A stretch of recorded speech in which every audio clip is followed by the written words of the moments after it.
All right, today we are diving into one of the most perplexing and just truly tragic unsolved cases in recent history, the murder of Missy Bevers. So, our story starts in a small city called Midlothian, Texas. It's a Monday morning, and there's a big thunderstorm rolling through, a detail that tragically becomes incredibly important as the events of the day unfold. Okay, let's begin with the awful event that kicked off this whole massive investigation. So, this is Missy Bevers. She was 45 years old, a mom to three daughters, and a really passionate fitness instructor. And that morning, because of that bad storm I mentioned, she made a last-second call to move her early morning fitness class indoors to a local church. And when you look at the timeline from that morning, it is just absolutely chilling. She lets her students know about the location change the night before.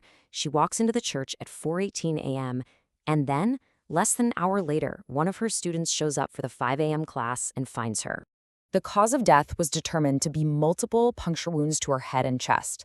A police warrant would later state that these injuries lined up perfectly with the kinds of tools the suspect was seen carrying on surveillance footage. This wasn't random, it was a brutal, deliberate attack. So, you have to ask, who would do something like this? Well, the only real clue police had was this ghost-like figure captured on the church's own security cameras. And here's a huge, crucial detail. The church's outdoor cameras weren't working that morning. I mean, what are the odds? It meant police had zero footage of how the killer got there or how they left. Just this strange figure walking around inside. And look at this gear. The suspect is dressed head to toe in what looks like police tactical gear. A helmet, gloves, even a vest with police written on it.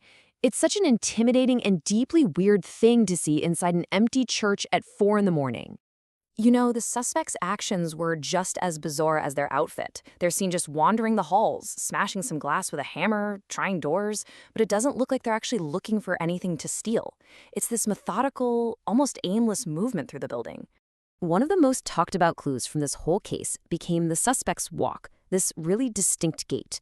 It was a potential physical signature, a tell, for a person who was otherwise completely hidden from view. Police were really hoping this would be the detail that broke the case wide open. So, was the killer a man or a woman?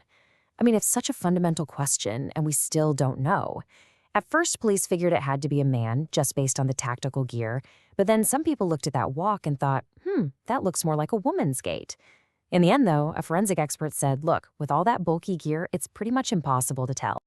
Okay, so if this wasn't just some random burglary that went terribly wrong, then what was the motive here? Why was Missy Bevers targeted? At first, the police thought, okay, this is a burglary gone wrong. But that theory just fell apart almost immediately. Why? Because nothing of value was taken. The killer left her purse, her iPad, everything. That led investigators to a much scarier conclusion. This was a targeted attack, made to look like a robbery. Of course, investigators dug into Missy's digital life. They did find some messages described as creepy and strange from a guy on LinkedIn. But after looking into it, they decided they were more flirtatious than threatening. Still, the possibility is there that her attacker knew her schedule, a schedule she had just changed at the last minute. And this is where the investigation just gets so frustrating. It led police down this long path of really puzzling clues, and ultimately a lot of dead ends. As you'd expect, police started with those closest to Missy, but her husband, he had a solid alibi. He was on a fishing trip. Her father-in-law also had a confirmed alibi. He was traveling. There was this really strange lead about a bloody shirt he brought to a dry cleaner, which sounds suspicious, right? But it turned out to be another dead end. Forensic tests confirmed it was dog blood. And then there's this mystery car, a Nissan Altima, seen on camera in a nearby parking lot around 2 a.m., just a couple of hours before the murder. The driver just circled around, randomly flashed the headlights, and then took off. To this day, nobody has identified that driver, and whether they have any connection to the case, well, it's a total mystery. So after all these years, where does this incredibly frustrating case stand today? Now, even though so much time has passed, this case is anything but cold. For Missy's family and for that whole community, the search for answers is an everyday thing. Investigators are still getting tips, still hoping for that one piece of information that changes everything.